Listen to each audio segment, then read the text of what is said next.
বিসমিল্লাহির রহিম। আসসালামু আলাইকুম। আশা করি সবাই ভালো আছেন।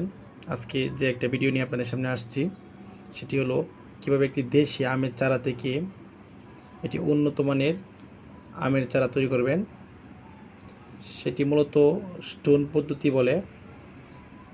আপনারা প্রথমে একটি আমের চারা সংগ্রহ করবেন এবং ভালো একটা উন্নত জাতের আমের সায়ন বাছাই করবেন এবং সুন্দর করে আমের যে সায়নটা নিয়েছেন সেটি ভালো করে স্লাইডিং করে কাটবেন এবং এমনভাবে কাটবেন যাতে আমের যে চারাটা রয়েছে সেটার সাথে সম্পূর্ণভাবে মিলে যায় এবং সেটা স্থাপন করার সময় এমনভাবে স্থাপন করবেন যাতে যে কোনো একটি পাশে সুন্দর করে মিশে থাকে এবং সুন্দর করে এভাবে কাটবেন। এটি আপনি ধারালো অস্ত্র দিয়ে কাটতে পারবেন।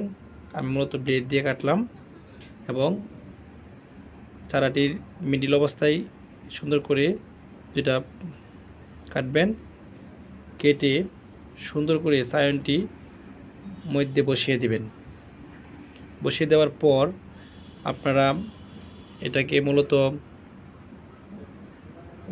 গাপটিনের যে কষ্টিপ আছে এটাও মারতে পারবেন এবং কাগজ দিয়ে সুন্দর করে পেঁচিয়ে দিবেন যাতে সেখানে কোনো আলো বাতাস প্রবেশ করতে না পারে। ঠিক এভাবেই পেঁচিয়ে দিবেন এবং সুন্দর করে আপনারা টপে চারাটিকে রোপণ করবেন এবং এটিকে সুন্দর করে একটি কাগজ বা ঢাকনা দিয়ে ঢেকে রাখবেন যাতে কোনো আলো বাতাস না ঢুকতে পারে। পরবর্তীতে